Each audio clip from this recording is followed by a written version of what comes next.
Cari telespettatori, eccoci insieme, ben arrivati anche i nostri ospiti, ve li presento subito. Allora, ben arrivato il direttore dell'INAC Veneto, Luciano Bozzato, grazie di essere qui con noi, e Massimo Lazzarin, ben ritornato, direttore INAC Padova. Buongiorno. Quando parliamo di INAC parliamo di questioni previdenziali, parleremo anche di quota 100, di reddito di cittadinanza, insomma delle novità che sono venute fuori con la legge di bilancio finanziaria, che dir si voglia, che riguardano il comparto dell'agricoltura, quindi tutti coloro che hanno lavorato nel settore. Dico hanno lavorato perché magari adesso hanno una situazione pensionistica oppure aspirano a questa situazione.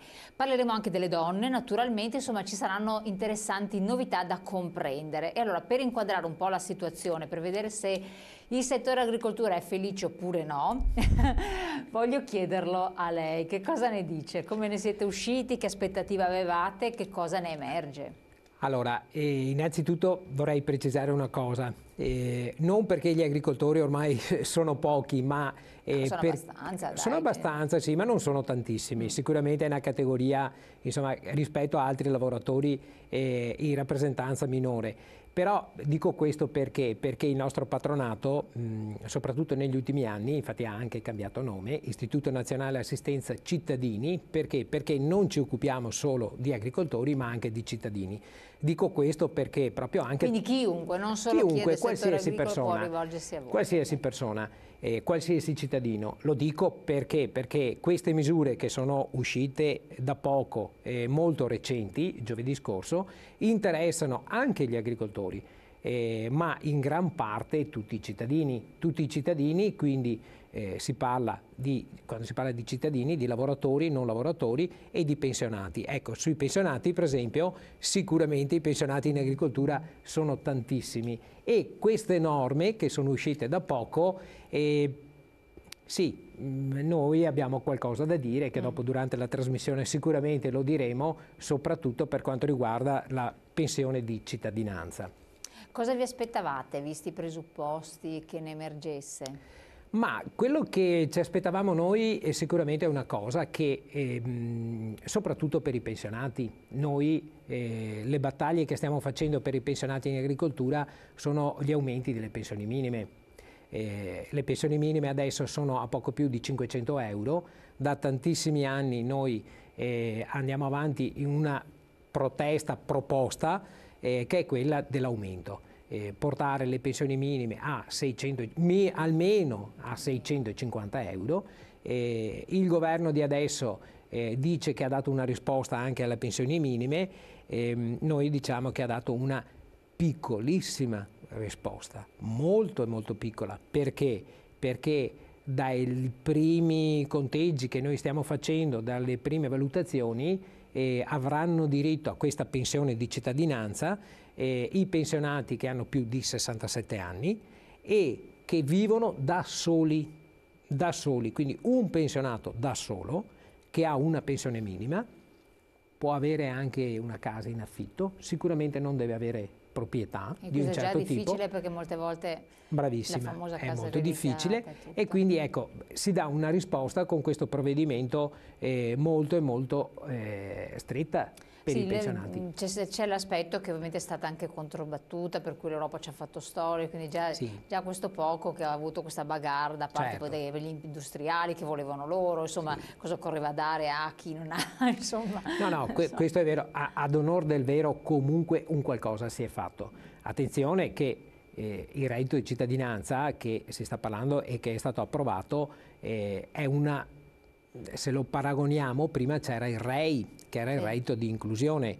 Ci sono alcuni parametri che sono simili se non uguali. Cosa cambia? Sicuramente cambia che quello che è stato stanziato, l'importo che è stato è maggiore, quindi è giusto dire le cose come sono anche, facendo l'analisi. Però ripeto, per noi la parte più critica è legata all'aspetto della pensione di cittadinanza, perché insomma si dice che avranno tutti 780 euro, noi i nostri uffici arrivano le telefonate, i pensionati ci chiamano, un po' tutti. Ma questo sono i giornalisti che fanno messo come titoli propagandistici, perché in realtà se poi senti concretamente chi ha provveduto dice no, attenzione, ci sono degli scaglioni, ci sono delle condizioni, si voleva arrivare a questo, poi con tutti i tagli che hanno imposto e le coercizioni varie si è arrivati a situazioni diverse. Assolutamente. Però secondo me è un punto di partenza, cioè perché altrimenti non si metteva mai mano a una situazione. O no? No, ma questo è vero. Tra l'altro, insomma,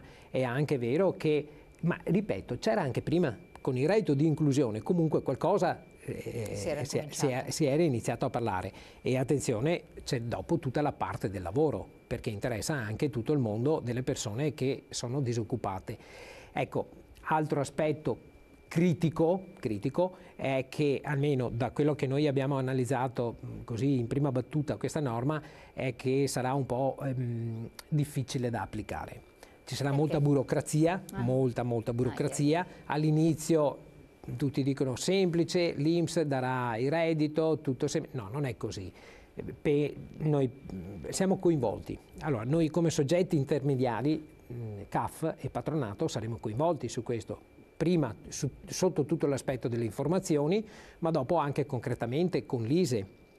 E anche qua noi, insomma, voglio dirlo, insomma, perché noi stiamo lavorando, noi abbiamo una convenzione con il Ministero per fare l'ISEE, perché l'ISEE è gratuito per i cittadini e questa convenzione è scaduta, noi stiamo lavorando. E quindi cosa succede? Quindi noi garantiremo il servizio, perché per carità lo garantiremo, però non è che, insomma, anche qua se dobbiamo effettivamente entrare, e noi diamo sempre la disponibilità, perché dopo alla fine comunque noi siamo all'interno di un'associazione e quindi abbiamo i nostri soci, quindi la risposta ai nostri soci la diamo sempre. Nel caso del CAF la dobbiamo dare a tutti i cittadini. Stessa cosa anche per il patronato, noi la diamo a tutti i cittadini, però è chiaro che anche qui c'è un limite a tutto e infatti il nostro nazionale, insomma tutti i CAF, i patronati si stanno muovendo anche su questo, perché se saremo coinvolti, vogliamo sicuramente essere coinvolti, però insomma vogliamo che ci venga riconosciuto anche lo sforzo che noi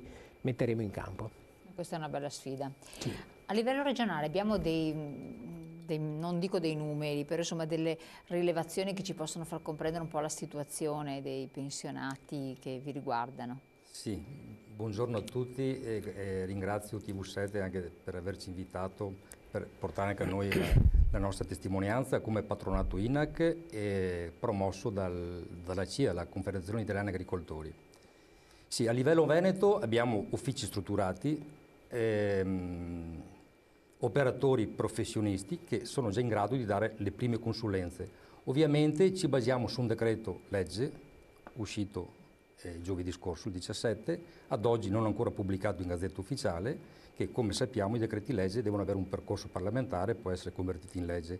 Comunque da quando che viene pubblicato in Gazzetta Ufficiale sarebbe già operativo. Però ci sono le leggi i decreti attuativi? Ci sono già? Esatto. No, dopo, successivamente. Però, insomma, su questa... Quindi le legittime aspettative sono di venire adesso a chiedere informazioni, certo, è lecito. Quindi, è questo il nostro dramma, tra virgolette. Ormai il giorno dopo il cittadino conosce già tutto dai telegiornali e noi magari non sappiamo dare una risposta, però delle prime indicazioni le possiamo dare.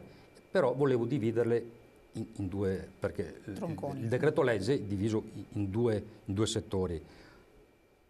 In 25 articoli. Ci sono gli articoli riferiti al reddito di cittadinanza e alla pensione di cittadinanza e le disposizioni e l'altro capitolo riguardo la quota 100 e le disposizioni pensionistiche. Ecco, per entrambi noi possiamo dire innanzitutto per la pensione di cittadinanza e il reddito di cittadinanza come Confederazione Italiana Agricoltori, ma anche come patronato INAC e anche come associazione di pensionati, possiamo dare comunque un parere di massima generale positivo, perché magari rispetto al REI estendi i fondi, cioè questo provvedimento estende i fondi e anche la platea di soggetti potrebbero potenzialmente essere più alti.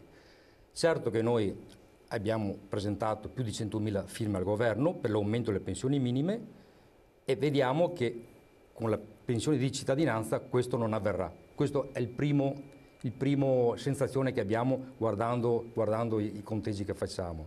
Perché? Perché la pensione minima ad oggi è 500 euro.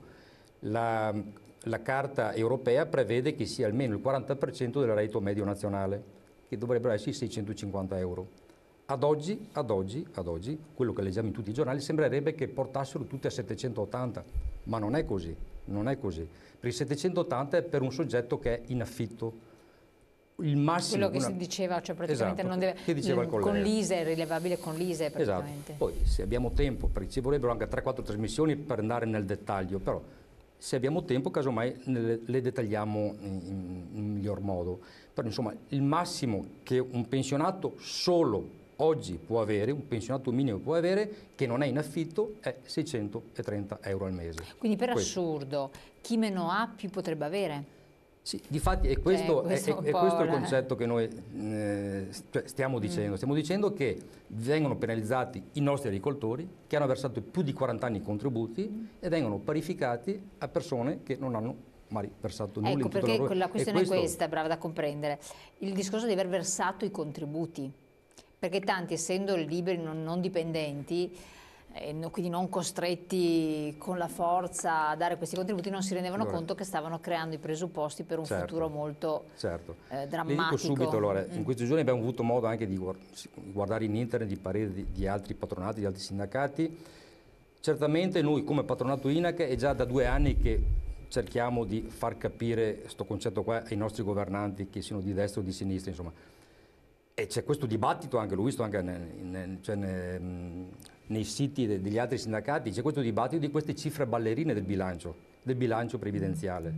Il dato previdenziale è quello lì, pubblicato nei siti dell'INPS, è 258 miliardi, 258, corrispondente a quello che ci dicono loro al 17% del PIL. Noi sosteniamo che non è così, noi sosteniamo che è a un 10,1 del PIL.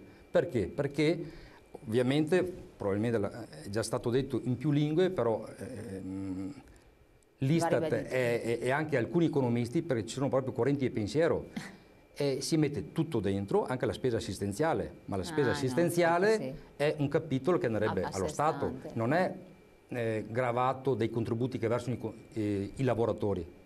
Quindi allora, tolto la spesa assistenziale e tolto anche una partita di giro, qui, cioè lo possiamo dire, anche l'IRPEF. L'IRPEF, i conteggi si fanno sempre nelle pensioni lorde, ma l'IRPEF è una partita di giro che poi rientra nelle casse dello Stato. Quindi è documentabile che c'è un margine tra le entrate contributive e quello che si spende per la spesa evidenziale di 30 miliardi. Questi 30 miliardi, cioè ben venga quello che è avvenuto. Però è un po' penalizzante per i nostri agricoltori. Se c'è un margine della spesa previdenziale, qualcosa si può dare per le pensioni minime. Però di fatto non è così, perché la pensione di cittadinanza è un'integrazione al reddito che non va a aumentare nel dettaglio le pensioni minime. Un pensionato solo, cioè l'ho già detto, che può avere 630 euro massimo, che non è in affitto. Due pensionati minimi non potranno avere l'aumento della pensione minima, non potranno avere, per tabella alla mano non lo possono avere. Quindi questo è quello che non siamo del tutto, cioè è stata cioè 2 pensionati minimi quanto portano a casa? 6.513 euro al mese, quindi sono 6.524 circa. Siccome c'è all'anno. Quindi però sono sotto una soglia? No, perché? Scusa. Sì, prego. Per spiegare bene, sì. Allora, il reddito di cittadinanza e anche la pensione di cittadinanza ha diversi paletti. Il primo paletto sicuramente è quello che bisogna superare, è quello dell'ISEE. L'ISEE che è 9.360. L'ISEE però viene calcolato con determinati parametri. Cosa succede? Può essere che 2 pensionati all'interno dell'ISEE, dopo abbiamo il patrimonio immobiliare, i componenti, quindi... Ma facciamo finta che 2 pensionati rientrino all'interno dell'ISEE, quindi inferiore a 9.360. Dopo ci sono altri paletti. Ancora. Non finisce qui. Uno, che è quello più difficile da superare, è quello del reddito familiare. Il reddito familiare, che praticamente non quello sono che altri, entra nella famiglia, nel nucleo bravissima, familiare, tradotto, esclusi alcuni provvedimenti assistenziali, non deve essere superiore a 6.000 euro. Anche qui loro dicono comunque il reddito lo parametriamo ai numero dei componenti, quindi nel caso in cui ci siano 2 componenti viene parametrato con una scala di equivalenza pari a 1,40, che tra l'altro è diversa rispetto alla scala di equivalenza dell'ISEE. Spero di non essere troppo burocratese, ma purtroppo è così, e quindi di conseguenza, in base a questi conteggi che noi abbiamo fatto, 2 pensionati al minimo rischiano, cioè sono fuori, per noi sono fuori. Allora, attenzione. 6.000 l'anno, precisiamo. Sì, 6.000. noi tutto questo l'abbiamo fatto con il decreto in mano e quindi analizzando il decreto. Adesso cosa dobbiamo aspettare, e potrebbero essere che ci siano anche, noi speriamo che ci siano anche delle modifiche, infatti magari non so, quello che noi oggi diciamo può dare un contributo a qualcuno che riesca a riflettere, perché effettivamente dai conteggi che noi abbiamo fatto 2 pensionati al minimo stanno fuori. Allora riflettiamo un po' su questo, andiamo in pubblicità intanto, che poi ritorniamo ancora con voi tra poco.